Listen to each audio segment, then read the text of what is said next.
이번 설교 제목이요, 두 가지를 말하는데 백성의 계수 그리고 속전 두 가지 얘기가 나와요. 계수와 속전이 나와요.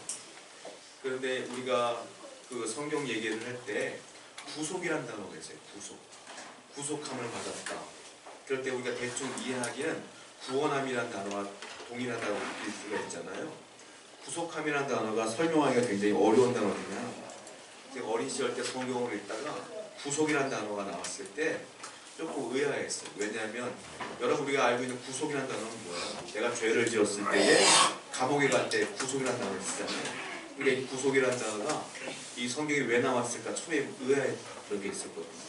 근데 이 구속이라는 단어가 그런 의미가 아니라 우리 잘 알다시피 구원한 것 같다라고 보시면 되는데, 이 출애굽기에 특별히 구속에 대한 이야기가 많이 나오는데 이유가 뭐냐면 출애굽 자체가 구속함이에요. 그들이 이집트에서 애굽의 노예로 있다가 하나님의 은혜로 노예에서 해방을 시켜주시는 거예요. 그것이 구속함이에요. 그래서 그 출애굽 전체의 주제를 가지고 우리가 뭐라고 말하냐면 하나님의 택한 백성의 구속함, 이렇게 보시면 돼요. 그 이야기가 1장부터 마지막까지 진행되고 있는 가운데 성막도 등장을 하게 되는 거고, 거기 오늘 같은 본문을 보면 속전이라는 단어도 나오게 되고 백성의 수를 세는 단어도 나오는데, 하나님의 백성을 세는데 아무나 세는 게 아니라 하나님의 택한 백성만 센다. 하나님의 구속함 받은 사람만 센다. 그 계수가 여기에 나온단 말이에요. 그런데 또 하나 기억해야 될 게 있는데, 출애굽기에 나와 있는 모든 단어들은 현실적인 이야기가 아니라 예표하는 거라는 거예요. 이 속전도 계수도 전부 다 예표하는 거예요. 언제요? 지금 우리의 상황과 연결되어 있다는 거예요. 그러니까 이 모든 단어들을 우리가 볼 때 무엇인가를 예표한다라고 보시면 된다는 거예요. 그러면 구속하시는 방법이 있어요. 성경에 나와요. 어떻게 구속하시느냐? 출애굽기 어떻게 그들이 출애굽을 했습니까? 10번째 재앙을 통하여 출애굽을 하게 돼요. 10번째 재앙이 뭐예요? 어린 양을 잡아서 그 피를 문설주에 발라요. 문설주에 바르면 죽음의 그림자가 피가 발라진 데는 넘어가죠. 그걸 뭐라고 말해요? 유월절이라고. 그래서 그 마지막 단계를 통하여 구원받게 돼요. 즉 어린 양의 보혈의 피로 구원받는다는 이야기가 출애굽기에 나왔잖아요. 이미 봤지 않습니까? 그런데 오늘 또 다른 이야기가 나온단 말이에요. 이번에 속전을 내려요. 하나님께서 돈 내려요. 돈. 여기서 우리가 처음 잘 들으셔야 돼요. 제가 중간에만 들으면 저 목사님 또 돈 내나 보다 이 얘기하면 안 돼요. 제가 처음 잘 들으셔야 돼요. 그러니까. 자, 그래서 속전이 나오는데 속전이 어떤 의미냐면 예표하는 거예요. 뭘 예표하는 거냐면 예수님의 보혈의 피를 예표하는 거예요. 그러니까 속전은 결국 뭐냐면 대속물이에요. 대속물. 무언가 대가를 치르는 대속물이에요. 네가 구원받기 위해서는, 너희가 택함을 받기 위해서는 대가를 지불하라 이거예요. 그게 뭐냐? 속전이다. 구원받기 위해서 하나님의 대가를 지불해 주셨어요. 뭐예요? 어린 양의 피를 대가로 우리에게 지불해 주신 거예요. 그 얘기를 하는 거예요. 자, 그래서 구속함 받은 사람들의 의무가 있어요. 저와 여러분들은 구속함을 받았고 구원받은 사람들이에요. 저와 여러분들의 의무가 있다는 말이에요. 그 의무가 뭐냐면 이제는 이 세계에 수많은 종교가 있고 수많은 하나님이 있다고 하지만 우리의 하나님은 딱 한 분, 여호와 하나님, 그분밖에 없다라는 걸 믿어야 된다는 거예요. 또 하나, 그 하나님을 향하여 예배자로 사는 거예요. 늘 예배하는 것이 우리의 의무가 되어야 되는 거예요. 또 하나, 예배하며 거룩하게 말씀대로 사는 거예요. 그것이 우리의 삶의 의무가 된다. 택한 백성들의 의무다. 저와 여러분들의 의무다라는 거예요. 출애굽기는 어떤 이야기가 나오냐면 구속의 필요, 구원의 필요가 나와요. 왜 구원해야 되는지. 또 하나, 구속의 방법이 나와요. 어떻게 구원하시는지. 또 하나는 구속받은 백성들, 저희와 같은 사람들의 의무가 나온다. 내용은 간단해요. 그러나 이해하기가 쉽지는 않습니다. 그리고 인구조사를 해요. 하나님께서 지금 본문을 보니까 인구조사를 하면 뭐라고 말하냐면 성전에 속전을 내라. 얼마요? 은 반세겔을 내라. 이렇게 얘기를 해요. 성소의 세겔은 뭐냐면 하나님께서 성소의 세겔을 낸 사람만 계수한다는 거예요. 돈 낸 사람만 계수하겠다 이 말이에요. 자, 아도 핑크라는 신학자가 이거 가지고 의구심을 제시해요. 왜냐하면 구원은 어떻게 받는 거예요? 예수 믿으면 구원 받는 거잖아요. 그럼 출애굽기에서 구원 어떻게 받았어요? 문설주에 피 발라가지고 구원받은 거잖아요. 그런데 왜 또 하나님은 속전을 내라고 하느냐 이렇게 얘기해요. 의구심이 드는 거예요. 분명히 구원받은 백성들인데 속전을 내면 병에서 구원받게 해주겠다, 내가 그들을 다시 계수하겠다 라고 말씀한다는 건 구원을 2번 받는 거 아니냐 라고 의구심을 제시해요. 맞아요. 그렇게 우리가 볼 때 이해가 안 되는 부분이 또 하나, 그분이 말하는 게 이렇게 얘기해요. 자, 성경 하나 보고 얘기할게요. 베드로전서 1장 18절과 19절 말씀을 읽어볼게요. 시작. 너희가 알거니와 은이나 금같이 없어질 것으로 된 것이 아니요 오직 흠없고 점없는 어린 양 같은 그리스도의 보배로운 피로 된 것이라. 뭐라고 했느냐면 우리가 대속함을 입는 데 조건이 있다는 거예요. 뭐라고 했느냐면 은이나 금같이 없어질 것으로는 되지 않는다 이 말이에요. 그리고 뭐가 되는 거예요? 맨 마지막에 보면 그리스도의 보배로운 피로 구속함을 받는 것이다 이렇게 얘기했단 말이에요. 그런데 왜 속전세를 내라는 거예요? 왜 은 반세기를 내라는 거예요? 은도 분명히 있잖아요. 금이나 은으로 구원받지 못한다. 근데 왜 은을 내라고 하는 것이냐 라고 의구심을 제시해요. 저희도 우리가 읽을 때는 모르겠지만 제 말을 들으니까 이해가 안 되지 않습니까? 이게 왜 갑자기 은이라는 얘기가 나올까? 어려운 얘기가 아니에요. 답은 쉬워요. 뭐냐면 제가 말씀드렸어요. 여기 나와 있는 모든 단어들은 예표하는 거라고 말씀드렸어요. 그럼 하나님은 구원의 방법을 3가지를 얘기했어요. 어떻게 했냐? 첫 번째, 10번째 재앙처럼 양을 잡아다 그 피를 문설주에 발라라. 출애굽기에 나와요. 두 번째, 오늘 본문에 보면 은 반세겔씩 속전세를 내라. 2번째예요. 세 번째는 뭐냐면 성막을 다 지은 다음에 어떻게 해요? 레위기에 넘어가면 이제 제물을 나 대신 죽여서 번제물로 삼고 그 피를 제단에 뿌려라. 아시죠? 그걸 제사라고 그러잖아요. 그렇게 구원받는 거라는 거예요. 그러면 이게 무슨 뜻이냐면 구원의 방법이 3가지가 있다는 게 아니에요. 교육이에요. 교육. 반복 교육. 교육은 뭐예요? 반복이에요. 한 번 가르쳐준다고 알지 못해요. 초등학생한테 곱하기 1000 가르친다고 알아요? 몰라요. 가르치고 또 가르치고 또 가르치는 거예요.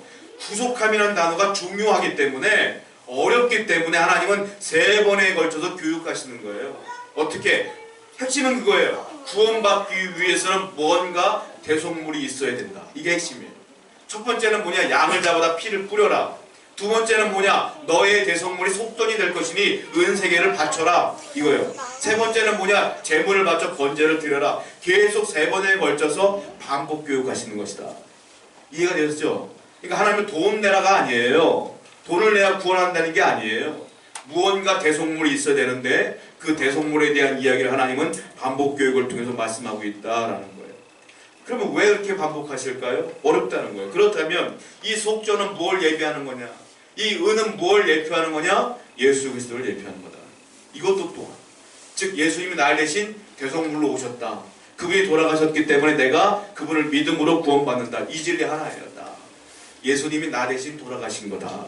그 얘기 하신다는 거예요. 그러면 오늘 본문에 제가 말씀드린 것처럼 백성을 계수하는 장면이 나오고 속전에 대한 얘기가 나와요. 그 부분을 한번 살펴보려고 해요. 첫 번째, 하나님이 속전을 낸 사람만 계수하겠다는 건 그 백성만 세겠다는 말이에요. 인구조사하겠다는 거예요. 한마디로. 내 백성이 몇 명인지 내가 세보겠다 이 말이에요. 여러분, 인구조사하는 게 죄일까요? 아닐까요? 대한민국의 인구가 몇 명이에요? 셀 수 있잖아요. 미국의 인구는 몇 명이에요? 셀 수 있어요. 이 성경에 보면 인구 잘못 세서 망한 사람이 있어요. 누구예요? 다윗이에요. 다윗이 망해서 저는 맨 처음에 이해가 안 되는 거예요. 인구를 셌는데 왜 망했지? 왜 하나님 벌 줬지? 이해를 못 하겠는 거예요, 처음에. 여러분들이 이해 잘 안 될 거예요. 그 부분을 제가 설명해 드리려고 해요. 하나님께서 뭐라고 말씀하시면 오늘 본문에 은 반세계를 내라. 내가 그 백성을 계수하겠다. 세보겠다. 라고 말씀하셨어요. 자, 하나님의 백성을 센다는 건, 계수한다는 어떤 의미가 있냐면 이거예요. 자, 여러분들 지갑에 돈이 있어요. 어떤 분은 1000원 있고 어떤 분은 10,000원 있고 어떤 분은 20,000원 있고 그래요. 자, 지갑을 빼서 내가 돈을 세. 돈을 센다는 건 어떤 의미냐? 그 돈의 주인은 누구라는 소리예요? 누구라는 소리예요? 나라는 소리예요. 내 지갑에 있는 돈을 센다는 건 내가 그 돈의 주인이라는 거예요. 근데 어느 날 내가 화장실에 지갑을 넣고 화장실 갔다가 왔어. 왔는데 처음 보는 사람이 앉았고 내 지갑에 돈을 빼서 돈을 세고 있어. 그럼 어떻게 되는 거예요? 그 사람은 도둑이에요, 도둑. 내 돈을 세서 도망가려는 도둑이잖아요. 이해가 되시죠? 자, 내가 가게를 해요. 내가 물건을 다 사다 놨어, 팔려고. 사다 놨어. 내가 이제 물건을 세. 아침마다 세. 내가 이거 몇 개 사놨지, 몇 개 사놨지 세. 그러면 그 물건을 센다는 건 그 물건의 주인은 나라는 소리예요. 자, 내가 어느 날 여행을 갔다가 왔는데 문을 열어보니까 처음 보는 사람이 앉아갖고 내 가게에는 물건을 막 세고 있어. 그 사람은 누구예요? 도둑이라는 소리예요. 이게 무슨 의미냐면 하나님이 뭐라고 말하는 거냐면 내가 속전세를 낸 사람을 세겠다 이 말은 그 백성은 누구 거라는 거예요? 하나님 거라는 거예요. 그러니까 너희들은 누구라는 거예요? 내 거라 이 말이에요 이게. 그러니까 속전세를 낸 사람은 다 내 거, 내 백성, 택한 백성 이거예요 이거. 이런 의미라는 거예요. 그런데 역대상을 보면 21장 1절을 보면 다윗이 이스라엘 백성들을 세요. 그것 때문에 하나님 분노하셔요. 대노하셔요. 성경을 보겠습니다. 역대상 21장 1절 보십니다. 시작. 사탄이 일어나 이스라엘을 대적하고 다윗을 충동하여 이스라엘을 계수하게 하니라. 사탄이 충동하여 다윗의 마음을 충동해서 다윗이 이스라엘 백성들을 계수한 거라 이거예요. 그 말은 무슨 말이냐? 여기엔 무슨 뜻이냐면 다윗이 교만해졌던 거예요. 교만. 내가 이만큼 나라를 이루었더니 다 내 백성 같은 거예요. 아니라는 거예요. 하나님의 백성이라는 거예요. 이스라엘은. 근데 하나님이 건데 다윗이 자기 걸로 착각을 해서 센 거예요. 이게. 그래서 하나님이 대노하신 거예요. 요압 장군이 있는데 오른팔이에요. 다윗이.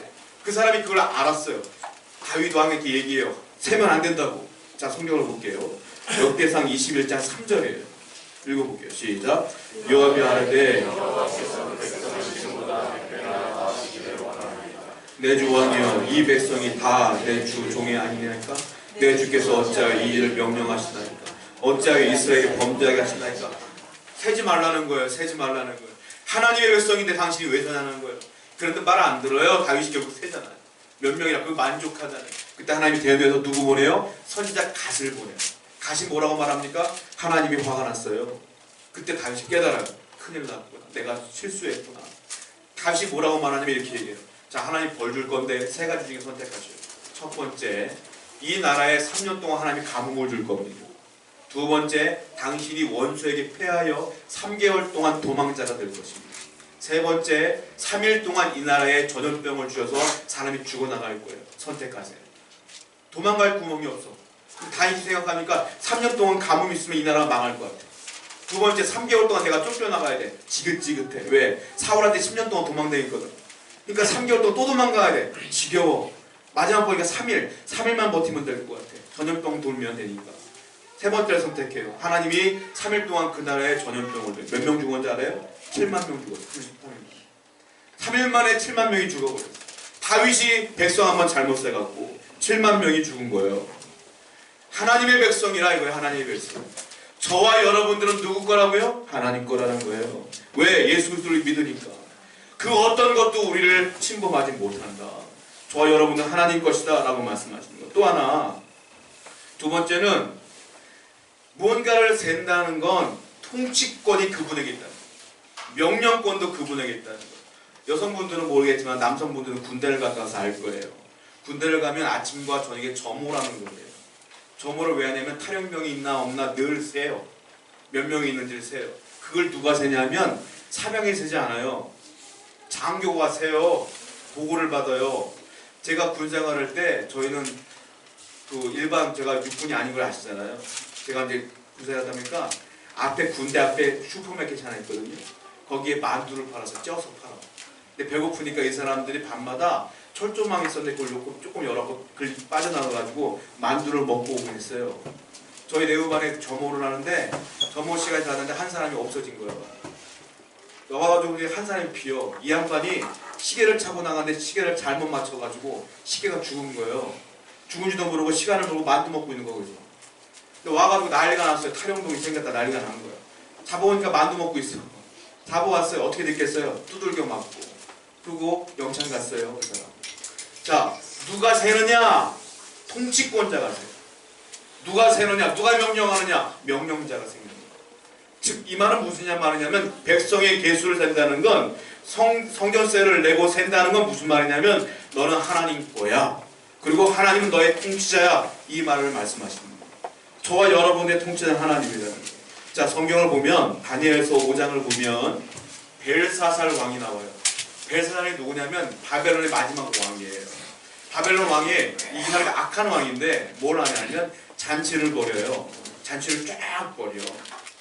잔치를 벌이는데 뭘 하냐면 기분이 좋아져갖고 내가 이 전 세계 통치자야 라는 걸 말해주고 싶은 거예요. 자, 느부갓네살 왕이 이스라엘 남유다를 멸망시킨 뒤에 성전에 있는 것들을 다 가져갔거든요. 바벨론으로. 그 중에 예배 드리는 잔이 있었어요. 우리가 성막 구조 봐서 알잖아요. 잔이 있어요. 그 잔을 갖고 오래요. 벨사살 왕. 갖고 왔더니 거기다 뭘 하냐면 포도주를 따라 먹어. 그 하나님께 예배했던 그 성전 잔에다가 술을 따라다 먹고 있는 거예요. 그러면서 뭐라고 말하냐면 내가 전 세계 패권의 왕이다. 내가 통치자다라고 말했더니 어떤 일이 벌어지냐면 갑자기 환상이 아니라 실질적으로 손 하나가 갑자기 탁 나타나. 그 벽에다 글을 써요. 손가락으로. 뭐라고 썼냐면 메네 데겔 우바르신이라는 거예요. 메네 데겔 우바르신. 근데 아무도 그 글을 읽을 수가 없는 거예요. 이 벨사살 왕이 다니엘을 불러요. 다니엘 해석 좀 해봐라. 해석을 하면 어떻게 해석하냐면 메네 무슨 뜻이냐면 메네 세다 술을 세다 뜻이. 메네 세다 또 세고 왔다 이런 뜻이에요. 그리고 데겔은 뭐냐면 무게를 재다는 뜻이에요. 무게를 쟀다. 세보았고 무게를 쟀다. 우바르시는 나누다 하는 뜻이에요. 그러니까 메네 데겔 우바르시는 뭐냐면 하나님께서 왕을 그리고 하나님의 백성들을 세보았습니다. 왕의 수명도 세보았습니다. 그랬더니 왕이 함량 미달입니다. 무게를 쟀더니. 그래서 하나님께서는 이 나라를 오늘 밤 쪼갠다고 하십니다. 나눈다고 하십니다. 그게 메네 데겔 우바르시는 뜻입니다. 어떤 일이 벌어진지 아세요? 그날 밤에 메대와 바사의 연합군이 바벨론을 쳐들어와요. 쳐들어와서 그 나라가 쫄딱 망해요. 그리고 벨사살 왕은 그날 죽어버렸어요. 하나님께서 뭘 가르치는 거냐면 네가 무슨 통치자냐? 내가 통치다. 그걸 가르쳐주는 거예요. 여러분들이 아무리 내가 똑똑하고 누군가가 똑똑해도 우리를 통치하시는 분은 하나님뿐이 없다는 거예요. 하나님은 나의 하나님이시고 나의 모든 걸 주관하시는 분이다. 이 얘기는 오늘 본문에서 하고 계시는 거예요. 성전세를 내가 그 백성을 세라. 내 백성을 세고 내가 그들을 통치하리라. 그 말씀이에요. 계수한다는 말은 신약에도 똑같이 나와요. 디모데후서 말씀 볼까요? 디모데후서 2장 19절 말씀입니다. 시작. 그러나 하나님의 견고한 터는 섰으니 또 주의 이름을 부르는 자마다 불의에서 떠날지어다 하였느니라. 여기 보면 인침이 있어 이 말이에요. 인침이 뭐냐면 도장 찍는 거예요. 도장 딱 찍는 거예요. 하나님이 한 사람 한 사람 어떻게 도장을 찍는다 이거예요. 도장을 찍는다는 건 뭐냐면 수를 센다는 뜻이에요. 하나님이 한 명씩 도장을 찍는 거예요. 너 나를 믿으니 도장 딱 찍는 거예요. 인치는 거예요. 그리고 그 사람을 다 센다라는 거예요. 자, 요한계시록에 보면 이런 말이 있어요. 요한계시록 6장 17절 말씀 읽어보겠습니다. 시작. 그들의 진노에 큰 날이 일렀으니 누가 등이 서리요. 자, 마지막 날에 심판날 앞에 사람이 씁니다. 그때에 누가 설 수 있겠느냐? 누가 구원받을 수 있겠느냐? 라고 질문을 했어요. 대답이 나와요. 요한계시록 7장 4절이에요. 읽어봅니다. 시작. 내가 인침을 받은 자의 수를 들으니 이스라엘 자손의 각 지파 중에서 인침을 받은 자들이 14만 4천이라. 내가 도장 찍은 사람, 인침 받은 사람을 세보니까 14만 4천이라. 요한계시록 설교할 때에 24만 4천 때문에 사람들이 헷갈려하고 이단도 많이 생겼어요. 요한계시록을 설명하고 저도 맨 처음에 어린 시절 때 성경이 있는데 고등학교 통독을 하는데 요한계시록 넘어오는데 구원받은 사람이 인침받은 사람이 14만 4천 명이래요. 우리나라 인구가 그 당시 몇 명인데 아니 과거와 현재 미래까지 생각하면 구원받은 사람이 턱없이 부족한 거예요. 그때 순수한 마음으로 내가 24만 4천에 들어갈 수 있을까? 제가 얼마나 고민했는지 몰라요. 나이를 먹고 보니까 잘못된 거예요. 요한계시록에 나와 있는 숫자는요 전부 다 상징이야. 여러분 진짜 14만 4천이 아니에요. 이게 뭘 상징하는 거냐면 하나님이 인침받은 자 구원받은 백성이 14만 4천이다. 자 무슨 말이냐? 구약 성경에 숫자가 나오는데 하나님의 선택된 백성이 나와요. 누구냐? 12지파가 나와요. 12지파가 숫자로 12죠. 12지파. 그 안에서 12지파를 통하여 예수 믿는 하나님 믿는 사람이 퍼져나간 거예요. 자, 그리고 신약에 교회가 세워지기 전에 하나님이 사도로 선택한 사람이 몇 명이에요? 12명이야. 12명의 제자가 예수 그리스도의 제자가 되어서 사도가 되어 나중에 그들이 순교하며 교회를 세워나가고 그 교회가 정말 수많은 사람들을 구원받는 방주 역할을 감당하게 되는 거예요. 그러면 구약 성경에 나오는 12지파 12, 신약에 나오는 12 곱하기 1000이라는 숫자가 뭐냐면 충만수라고 그래요. 이 당시 사람. 더 이상 넘어갈 수 없는 꽉 찬 숫자. 그게 무슨 말이냐? 12 곱하기 1000 하면 14만 4천이 나와요. 이게 상징으로 보여주는 거예요. 이게 무슨 말이냐?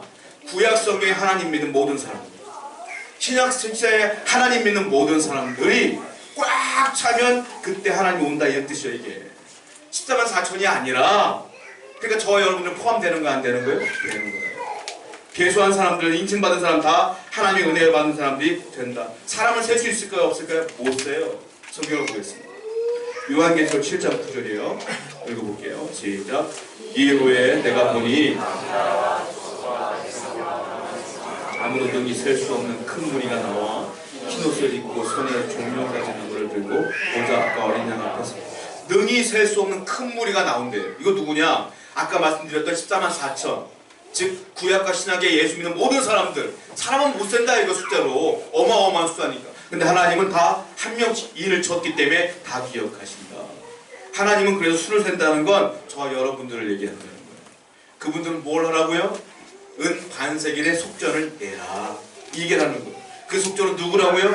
예수 그리스도라. 다른 말로 말하면 예수 믿은 사람, 저희들이 구원받은 사람이라는. 그리고 또 하나 생각해 봐야 될 게 있어요. 속전이 치워진 백성만이 하나님의 백성으로 계수가 된다는 거예요. 지금 네가 똑같은 말을 계속하고 있어요. 속전은 뭐냐? 영어로 랜섬이라고 해요. 몸값. 몸값이요. 속전은 한마디로 말해요. 내가 구원받는 값이라는 거예요. 속전이라는 게. 본문 말씀 볼게요. 출애굽기 30장 12절과 13절입니다. 시작. 내가 이스라엘 자손의 수요를 조사할 때에 자기의 생명의 속전을 여호와께 드릴지니 이는 그들을 계수할 때에 그들 중에 질병이 없게 하려 합니다. 무릇 계수 중에 드는 자마다 성수의 세겔로 반세겔을 낼지니 한 세겔은 20게라나 그 반세겔을 여호와께 드릴지니라. 하나님의 백성으로 계수된 사람은 은 반세겔을 속전으로 내라는 뜻이에요. 자, 부자이기 때문에 여유가 있으니까 더 내지 말라. 이거 딱 그것만 내라. 가난하니까 좀 덜 말해주세요? 아니에요. 딱 그거 내라는 거. 어려워도 내라는 거예요. 딱 반세겔 내는 거. 무슨 말이냐? 구원은 예수 그리스도를 믿어야 구원받는 것이기 때문에 가난한 자나 부자인 자나 그것만 충족하면 되는 거예요. 더 할 필요도 없고 덜 해도 안 된다는 거예요. 그 얘기를 똑같이 하고 계신다는 거예요. 그러면 이 속전을 내면 뭐에다 쓰겠어요? 은인데 성전 고치는데 다 써요. 성막을 마친 뒤에 성막이 이제 시간이 흐르면 망가질 거 아니에요? 그때 이 은을 갖고 사용하게 되는 거예요. 크게 세 군데에 쓰게 되는데요. 우리가 성막 그림을 제가 몇 번 보여드렸지 않습니까? 성막을 보면 본체를 세우는데 그 텐트 같은 걸 세우는데 널판지가 있어요. 널판지가 몇 개가 들어가면 48개가 들어간단 말이에요. 널판지가. 그런데 널판지 하나당 받침대가 있어요. 2개씩 들어가요. 은받침대예요. 그 은받침대가 무게가 얼마냐면 하나에 1달란트예요. 1달란트는 34kg이요. 그러니까 굉장히 무거운 거예요. 은 34kg짜리가 널판지 하나에 2개씩 들어가요. 그게 널판지가 48개니까 곱하기 2하면 얼마냐? 96개가 들어가요. 은이 몇 킬로겠어요? 상상 초월해. 하나에 34kg짜리가 96개가 들어가는 거예요. 은이 많이 들어간단 말이에요. 그러니까 하나님은 은 반세겔 속전세를 내라 이 얘기를 합니다. 또 하나 성막에 되면 휘장이 있어요. 지성소와 성소 사이에. 그 기둥이 크게 4개가 있어요. 기억하십니까? 그 4개도 은받침이 들어가요. 그것도 1달란트씩 들어가요. 34kg. 그리고 성막 뜰에 가면 또 그 휘장처럼 세마포로 다 친단 말이에요. 거기에 훅이라는 게 있어요. 갈고리 같은 것도 있어요. 그것도 은으로 만들고요. 세마포를 연결하는 그 대가 있어요. 그거 다 은으로 만들어요. 그러니까 은이 많이 들어가. 그러니까 하나님께서 속전을 내면 그걸 가지고 성전 고치는데 사용하게 된다. 이게요, 남유다의 왕이 20명이 있는데 악한 왕과 선한 왕을 구별할 때 어떻게 사용하는지 아십니까? 악한 왕들의 특징이 있어요. 성전 망가져도 신경 안 써요. 선한 왕은 왕이 되자마자 제일 먼저 뭐 하는 자세요? 성전부터 고쳐. 그렇게 나와요. 악한 왕들은 성전이 망가지고 뭐 상관없고 우상만 세워. 선한 왕들은 전부 다 성전부터 고치고 하나님 바라보고 살아. 하나님께서 축복을 주시는 거예요. 이렇게. 이스라엘 8대 왕 중에 하나의 8당했던 요아스는 대제사장 여호야다가요 아예 성전 밖에 하다가 돈통을 났어요. 자발적으로, 의무가 아니라 자발적으로 너희들이 하나님께 성전세를 내라. 그걸 가지고 성전을 고쳤다는 말이에요. 그리고 우리가 알고 있는 유명한 왕들이 한 명 있어요. 요시아라는 왕이 있는데 이스라엘 사람들이 하도 우상을 많이 섬겨가지고 요시아가 왕이 됐는데 하나님이라는 존재를 몰라. 그 정도로 폐악했어 나라. 어느 날 성전이 있으니까 요시아가 야 성전 좀 고쳐라 명령을 내렸어요. 명령할 때 대제사장이 가서 성전 고치다가 책 하나를 발견하고 갔어요. 그게 뭐냐? 모세 율법책이에요. 이거. 그게 성전에 있는데도 아무도 몰랐다는 거예요. 보니까 우리가 지었던 모든 죄들이 나한테 드러나네. 요시아가 다 회개하라 난리가 나요. 종교개혁이 일어나는 거예요. 그때 성전 고치다가. 그러니까 성전 고친 백성들은 전부 다 하나님의 은혜로 산다 이게. 자 그러면 속전에는 4가지 성격이 있었어요. 뭐냐면 첫 번째는 속전을 내지 않으면 하나님의 백성으로 계수가 되지 않아요. 그리고 두 번째가 있어요. 속전은 성경이 뭐라고 써있냐면 성전의 세겔대로 반세겔 내라 그랬어요. 무슨 뜻일까요? 성전의 세겔대로 반세겔 무슨 말이냐면 성경을 볼게요. 출애굽기 30장 13절 말씀 읽어보겠습니다. 시작. 무릇 계수 중에 들은 자마다 성소의 세겔로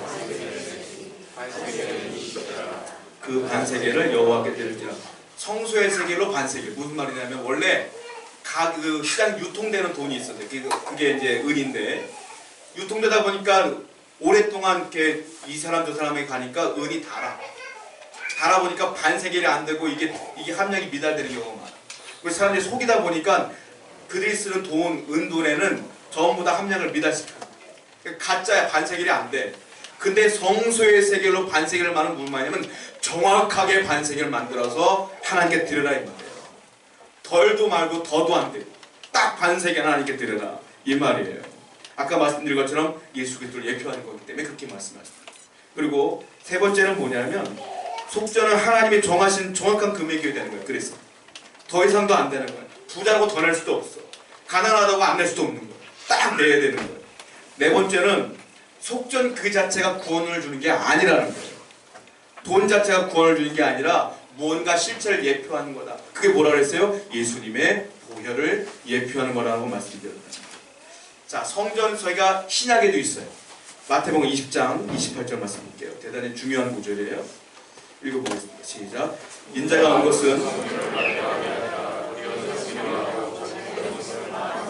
대속물로 주려 함이라. 많은 사람이 대속물로 주러 왔다. 이 대속물이 뭐냐? 아까 말씀드렸던 속전. 그걸 주님께서 말씀하시는 거예요. 나는 대속물로 왔다. 속전으로 왔다. 똑같은 말이에요. 나 속전으로 온 사람이야. 나는 너희를 위해 죽으러 온 사람이야. 라고 말씀하십니다. 그러므로 우리는 그 예수 그리스도를 믿어야 된다. 그러면 은 반세겔을 드리는 것은 무슨 의미겠느냐? 자, 본문 말씀 볼게요. 13절을 보세요. 눈으로. 아까 읽었던 말씀인데 13절 보면 뭐라고 써있냐면 자, 무릇 계수 중에 들은 자마다 성소의 세겔로 반세겔을 열지니 한 세겔은 얼마라고요? 20개라. 20개라다. 반세겔은 그러면 얼마겠어요? 10개라. 반세겔은 10개라. 자, 신약 성경에서 성전세가 얼마냐? 은 반세겔 똑같아요. 근데 은 반세겔은 4데나리온이에요. 4데나리온은 뭐냐면 1데나리온이 1임금이야. 그러니까 4데나리온은 4일치 임금인 거예요. 1년에 4일치 임금을 내는 거예요. 성전세로. 자, 오늘 보니까 뭐라고 했냐면 은 하나가 20개라요. 근데 반세겔은 반이니까 얼마예요? 10개라요. 그것도 의미가 있어요. 왜냐하면 성경에 나오는 모든 수에는 의미가 있어요. 10은 무슨 뜻이냐면 인간의 책임을 의미하는 거예요. 책임과 의무. 10. 그러니까 10개라. 은 반세겔 똑같은 건데 여러분 10계명은 숫자가 뭐예요? 10. 사람이 반드시 지켜야 될 의무사항이에요. 10계명. 10. 10계라는 뭐예요? 반드시 구원받은 사람이라면 내야 될 10이에요. 의무사항이다. 어떤 의무사항이에요? 예수 그리스도를 믿는 것이 우리의 의무다라는. 저 여러분들은 다른 거 필요 없어요. 예수 잘 믿으면 돼요. 예수님만 잘 믿으면 하나님의 은혜 가운데 저 천국이 우리의 소유가 되는 거예요. 그 사실을 분명히 아시기 바랍니다. 세 번째, 그러면 이 속전이 지불된 하나님의 백성들만 하나님의 진노를 면할 수가 있다는 거. 성경 한번 읽어보겠습니다. 출애굽기 30장 12절 말씀 읽어보겠습니다. 시작. 네가 이스라엘 자손의 수를 조사할 때에 자기의 생명의 속전을 여호와께 드릴지니 이는 그들을 계수할 때 그들 중에 질병이 없게 하라. 질병이라는 것은 결국 죽음에서 내가 건지겠다는 뜻이에요. 하나님께서 속전을 내고 하나님 계수에 든 사람들을 구원하시겠다. 마지막 심판 앞에 섰을 때에 누가 구원받아요? 이렇게 주님께 셈을 받은 사람, 계수받은 사람들, 예수 그리스도를 믿은 사람들만이 구원받는다. 데살로니가전서 1장 9절과 10절 한번 마지막으로 읽어보겠습니다. 시작. 그들이 우리에 대하여 스스로 말하기를 들어갔는지와 너희가 어떻게 우상을 버리고 하나님께로 돌아와서 살아계시고 참되신 하나님을 섬기는지와 또 죽은 자들 가운데서 다시 살리신 그의 아들이 하늘로부터 강림하실 것을 너희가 어떻게 기다리느냐를 말하니 이는 장래에 노하시면서 우리를 건지시는 예수죠. 누가 우리를 건져요? 예수가 건진다. 그래서 저와 여러분들은 오늘 말씀을 통해 깨달아야 될 게 있어요. 하나님이 나의 주인이십니다. 당신만이 나의 통치자이십니다. 나는 하나님의 것입니다. 나는 성전세 속전을 통하여 예수 그리스도를 믿음으로 말미암아 선택된 백성이기에 예수 잘 믿으며 주님께로 나가길 원합니다. 이런 고백이 저 여러분 가운데 넘치기를 축원드립니다. 우리 찬송합니다.